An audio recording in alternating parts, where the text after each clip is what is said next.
ഒരു ജീവിയും മനുഷ്യനോളം ബോറടിച്ച് ജീവിക്കുന്നില്ല എന്നുള്ളതാണ്. മനുഷ്യൻ മാത്രമാണ് ഈ ഭൂമുഖത്ത് ഇത്രമാത്രം വിരസത അനുഭവിക്കുകയും ഏകാന്തത അനുഭവിക്കുകയും ഒറ്റപ്പെടുകയും ചെയ്യുന്നൊരു വ്യക്തി. ചെറുപ്പക്കാർ മാത്രമല്ല, വാർദ്ധക്യത്തിലേക്ക് പോയിക്കൊണ്ടിരിക്കുന്ന മനുഷ്യരും അവൻ്റെ ആന്തരികതയുടെ ആഴം കുറഞ്ഞു വരുന്നത് കൊണ്ട് അവന് ആഴത്തിലുള്ള സല്ലാപങ്ങൾ നഷ്ടപ്പെട്ടുകൊണ്ടിരിക്കുന്നു. പ്രകൃതിയുമായി, ജീവജാലങ്ങളുമായി, മനുഷ്യരുമായി തന്നെയുള്ള ആ ഉൾസല്ലാപങ്ങൾ നഷ്ടപ്പെട്ടുകൊണ്ടിരിക്കുന്നു. ഭർത്താവ് അടുത്തിരിക്കുമ്പോഴും അദ്ദേഹം വിദൂരസ്ഥനായൊരു ജീവിയെപ്പോലെ, ഏതോ അന്യഗ്രഹത്തിൽ നിന്നിറങ്ങി വന്ന ഒരു ജീവിയെപ്പോലെയാണ് ഭാര്യയ്ക്ക് തോന്നുന്നത്. അദ്ദേഹം സംസാരിക്കുന്നുണ്ടെങ്കിലും ഒന്നും അനുഭവപ്പെടുന്നില്ല. അത്രമാത്രം അകൽച്ച. ഈ അകൽച്ച ഉണ്ടാകുന്നത് അവരവരുടെ ഉള്ളിൻ്റെ ശൂന്യത കൊണ്ടാണ്. അതുകൊണ്ട് ആത്മജ്ഞാനം ഉണ്ടാകുന്ന നിമിഷത്തിൽ നിങ്ങൾക്ക് സ്നേഹം സുഖകരമായിട്ട് തീരുന്നു. സ്നേഹം സുഖത്തെ ഉണ്ടാക്കുന്നു. അരുളാൽ വരും ഇമ്പം, അൻപകന്നൊരു നെഞ്ചാൽ വരും അല്ലലൊക്കെയും, ഇരുൾ അൻപിനെ മാറ്റും അല്ലലിൻ കരുവാകും കുരുവാം ഇതേതിനും. ഇരുൾ അൻപിനെ മാറ്റും. ചെറിയ ചെറിയ നുറുങ്ങുകളായിരിക്കുന്ന സത്യപ്രസ്താവനകളാണ് ഗുരുവിൻ്റെ ഈ കാവ്യശകലങ്ങളെല്ലാം. ഇരുൾ അൻപിനെ മാറ്റും. ഇരുട്ട് സ്നേഹത്തെ എടുത്തു കളയും. ഇരുട്ട് എന്ന പദം ഇവിടെ ഉപയോഗിച്ചിരിക്കുന്നത് അജ്ഞാനം എന്ന അർത്ഥത്തിലാണ്.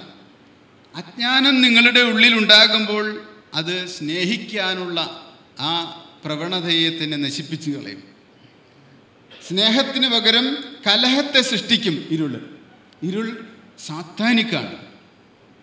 സാത്താനിക്കായിരിക്കുന്ന ഒരു ശക്തിയായിട്ട്, പൈശാചികമായിരിക്കുന്ന ഒരു ശക്തിയായിട്ടാണ് അജ്ഞാനം നമ്മുടെ ഉള്ളിൽ പ്രവർത്തിക്കുന്നത്. അജ്ഞാനം കൂടുന്തോറും നമുക്ക് ഭയം കൂടുകയും സന്ദേഹം ഉണ്ടാവുകയും ചെയ്യുന്നു. ഭാര്യ ഭർത്താവിനെ സംശയിക്കുന്നു. എന്തുകൊണ്ട്? അജ്ഞാനം മുറ്റി നിൽക്കുന്നത് കൊണ്ട്. ഭർത്താവ് ഭാര്യയെ സംശയിക്കുന്നു. കുടുംബനാഥൻ അയൽക്കാരനെ സംശയിക്കുന്നു. അയൽക്കാരനെ ശത്രുവായിട്ട് കാണുന്നു. രാഷ്ട്രീയ നേതാക്കന്മാർ പ്രതിപക്ഷത്തുള്ള നേതാക്കന്മാരെ തൻ്റെ ശത്രുവായിട്ട് കാണുന്നു. എന്തുകൊണ്ടാണ്? ഇരുൾ അൻപിനെ മാറ്റും. ഇരുളുള്ളത് കൊണ്ടാണ്. ഇരുൾ എവിടെയുണ്ടോ അവിടെ സംശയമുണ്ട്. എവിടെ സംശയമുണ്ടോ അവിടെ ഭയമുണ്ട്. എവിടെ ഭയമുണ്ടോ അവിടെ ഉത്കണ്ഠയുണ്ട്. എവിടെ ഉത്കണ്ഠയുണ്ടോ അവിടെ ന്യൂറോസിസ് എന്ന് പറയുന്ന മാനസിക രോഗമുണ്ട്. അവൻ്റെ പ്രവൃത്തിയും വാക്കും പിന്നെ നമുക്ക് വിശ്വസിക്കാനോ അല്ലെങ്കിൽ കേൾക്കാനോ കൊള്ളാവുന്നതായിരിക്കില്ല. ഭദ്രമായിരിക്കുന്ന വാക്ക് പിന്നെ അവൻ പറയുകയില്ല. അഭദ്രമായിരിക്കുന്ന വാക്കുകൾ പറയും. അവൻ നമുക്ക് വാഗ്ദാനങ്ങൾ നൽകും, പക്ഷെ പാലിക്കുകയില്ല. കാരണം എന്താണ്? ഇരുൾ അൻപിനെ മാറ്റും.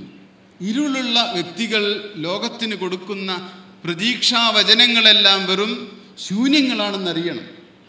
അതുകൊണ്ട് ഗുരുദേവൻ്റെ ഈ കൃതിയിലേക്ക് നമ്മൾ കടന്നു ചെല്ലുന്ന സമയത്ത് എത്രയെത്ര ഉൾവെളിച്ചങ്ങളാണ് നമുക്ക് കിട്ടുന്നത്.